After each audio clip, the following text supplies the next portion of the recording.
함께 보실 하나님의 말씀은 누가복음 9장 51절부터 62절까지의 말씀입니다.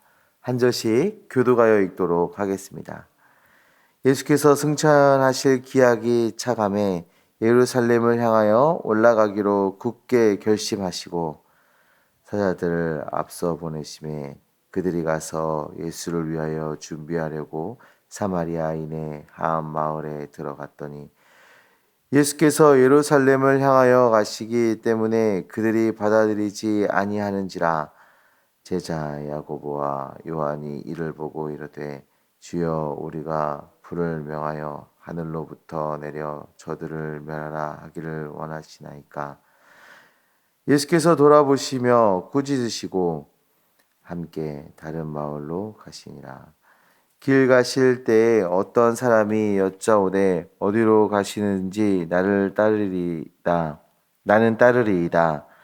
예수께서 이르시되 유도 굴이 있고 공중에 새도 집이 있으되 인자는 머리 둘 곳이 없도다 하시고 또 다른 사람에게 나를 따르라 하시니 그가 이르되 나로 먼저 가서 내 아버지를 장사하게 허락하옵소서. 이르시되 죽은 자들로 자기의 죽은 자들을 장사하게 하고 너는 가서 하나님의 나라를 전파하라 하시고 또 다른 사람이 이르되 주여 내가 주를 따르겠나이다마는 나로 먼저 내 가족을 작별하게 허락하소서. 예수께서 이르시되 손에 쟁기를 잡고 뒤를 돌아보는 자는 하나님의 나라에 합당하지 아니하리라 하시니라. 아멘. 오늘 우리가 읽은 이 본문에는 두 가지 이야기가 담겨져 있습니다. 먼저는 사마리아 마을에서 배척을 당하신 우리 예수님에 대한 이야기와 또 예수님의 따르라는 그 부름에 대한 여러 가지 반응들에 대한 이야기가 담겨져 있는데요. 이 두 가지 이야기를 통해서 우리는 예수님을 따르는, 우리 주님을 따르는 제자는 어떤 삶을 살아야 하는지에 대해서 깨달아 알 수가 있습니다. 먼저 우리 51절을 보시면 예수님께서 승천하실 기약이 차감해 라고 말하며 시작하고 있습니다. 여기서 이 차다라는 말은 하나님의 계획이 곧 실현될 것을 의미하는 건데요.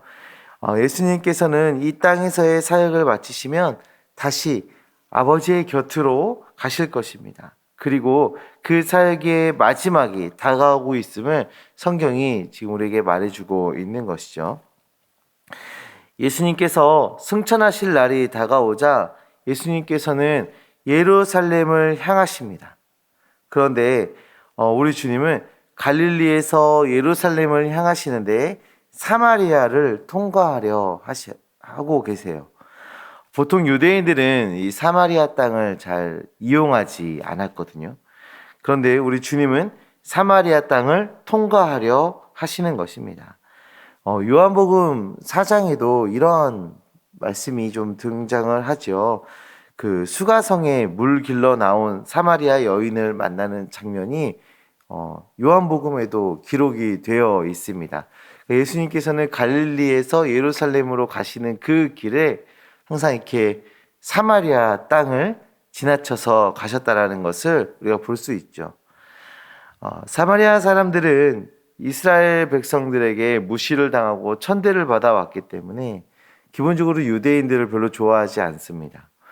유대 역사의 기록을 보면 절기를 지키러 예루살렘에 가는 갈릴리 사람들에게 그 사마리아 사람들이 적개심을 보이기도 했다라는 기록이 남아있을 정도로 그들의 사이는 좋지 않았던 거죠. 그리고 오늘 본문에서도 그런 모습을 보여주고 있습니다.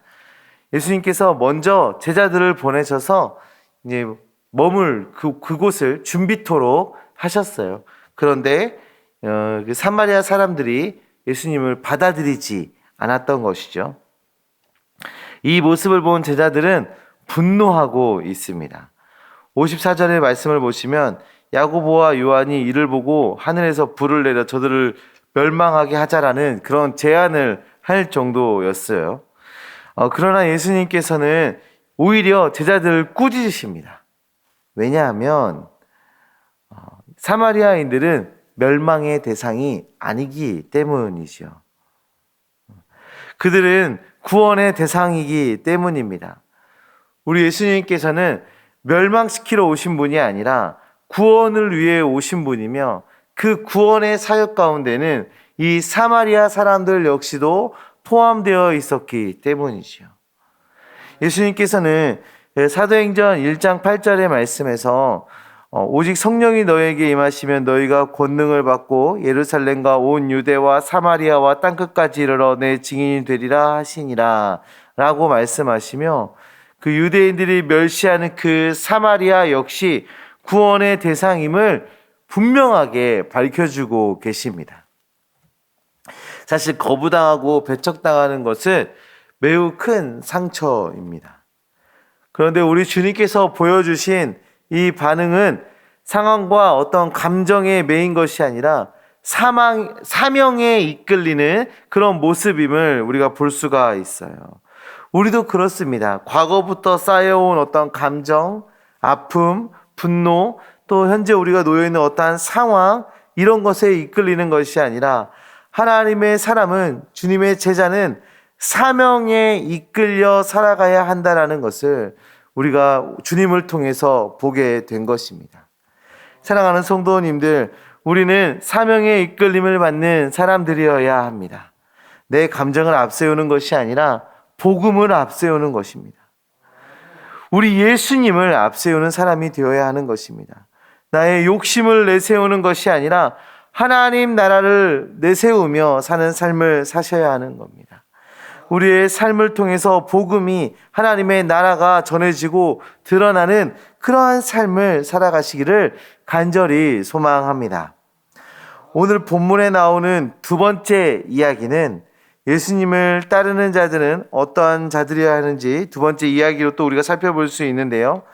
먼저는 예수님을 따르겠다고 나선 자에게서 우리 주님은 머리 둘 곳도 없다고 말씀하세요. 예수님을 따르겠다는 그 자에게 주님은 나는 머리 둘 곳도 없다, 이렇게 말씀을 하시고 계세요. 예수님을 따르겠다고 나선 자는 예수님께서 어떤 군사적, 정치적 그런 메시아로 오셨다라고 생각할 수 있었습니다. 그러나 우리 예수님은 그렇지 않았습니다. 예수님을 따르는 것은 이 땅의 삶을 나그네의 삶으로 인식하며 살아가는 것을 의미하는 거예요. 이 땅에서의 부와 명예, 권력에 매여 살아가는 것이 아니라 장차 들어갈 저 천국을 바라보며 살아가는 것이다, 우리에게 말씀하고 계신 것이죠. 두 번째로 부친의 장례 후에 예수님을 따르겠다고 말하는 사람이 등장을 하고 있습니다. 부친의 장례를 치른다라는 것은 그 자녀로서의 의무입니다. 아들의 의무인데요. 부친의 장례를 치르는 그 의무에서 면제가 되는 사람이 있어요. 그러니까 율법 안에 부친의 장례를 치르는 건 자녀의 의무인데, 의무는 꼭 해야 되는 거잖아요. 근데 그 의무에서 면제가 되는 대상이 딱 두 사람이 있는데, 먼저는 대제사장이고 두 번째는 나실인입니다. 대제사장과 나실인은 그 부모의 장례를 치르는 것에서 면제가 됩니다. 나실인과 대제사장은 세상의 무엇보다도 하나님의 일이 우선된 사람입니다. 예수님을 따른다는 것은, 제자가 된다는 것은 그 제자로서의 삶이 가장 우선된 삶이 되어야 한다라는 것을 지금 우리에게 말씀해 주고 계신 거예요. 우리의 삶 속에서 가장 우선순위에 둬야 하는 것이 주님을 위한 삶이 되어야 한다라고 지금 우리에게 말씀해 주고 계신 것이죠. 세 번째로는 가족과 작별한 후에 따르겠다고 하는 사람이 등장합니다. 이 이야기는 엘리야와 엘리사의 이야기를 떠올리게 하는데요. 엘리사는 가족과 작별 인사를 하고 엘리야를 따릅니다. 그리고 엘리사는 엘리야의 가장 으뜸이 되는 제자가 되었습니다. 이처럼 예수님을 따른다는 것을 지금 예수님을 따른다고 나서는 이 사람은 마치 그 엘리사가 했던 것처럼 지금 이야기를 하고 있는데요. 내가 그 엘리사처럼 가족과 인사하고 주님을 따르고 나도 엘리사처럼 가장 으뜸이 되는 제자가 되겠습니다 라고 이야기를 하고 있어요. 그런데 우리 주님은 그것을 거부하시죠. 우리 주님은 주님을 따른다는 것이 내가 어떤 으뜸이 되기 위함이 그 안에 내포되어서는 안 된다라는 것을 지금 보여주고 있습니다. 이것을 우리 주님은 쟁기를 들고 뒤를 돌아보는 것처럼 부적절한 일이다라고 말씀하고 계세요. 주님만 바라보고 그냥 주님만 바라보고 나아가는 것이지 그 안에서 내가 으뜸이 되어야 되고 내가 그 안에서 뭔가 최고가 되어야 하고 하는 그런 마음으로 나가서는 안 된다라는 거죠. 제자의 삶은 권력을 추구하는 삶이 아니기 때문입니다. 제자의 삶은 명예를 추구하는 삶이 아니기 때문이지요.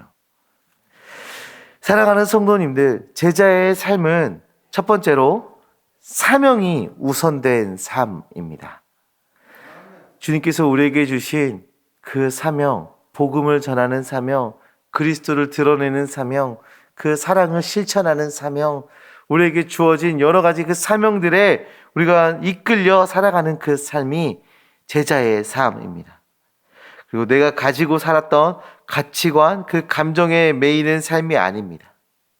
또한 제자의 삶은 권력을 추구하지도 않고 주님이 가장 우선되며 주님의 영광만을 위해 살아가는 그 삶, 그것이 제자의 삶인 것입니다.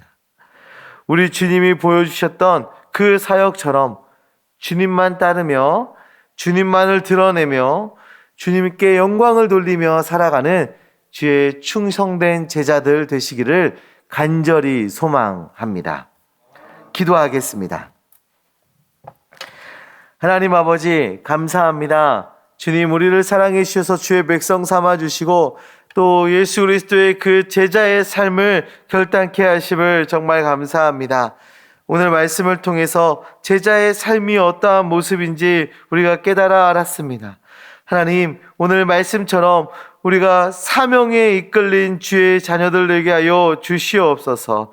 나의 생각, 오랫동안 쌓여왔던 나의 감정, 내 가치관, 내 욕심 이런 것에 이끌린 삶을 살아가는 것이 아니라 주님을 위한 삶, 주님께 헌신된 그 삶에 이끌려 살아가는 주의 제자 되어질 수 있도록 주여 역사하여 주시옵소서.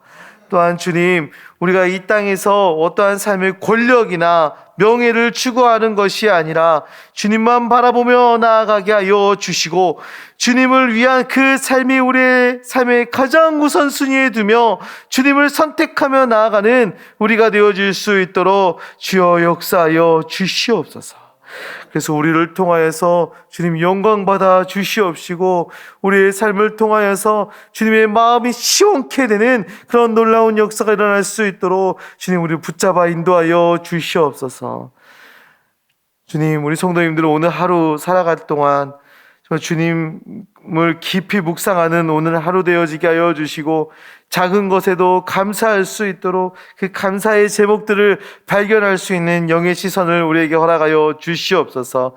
오늘 하루 주님과 동행하는 하루 될 수 있도록 주님께서 역사하여 주시옵소서. 함께 하신 믿습니다. 예수 그리스도의 이름으로 기도합니다. 아멘.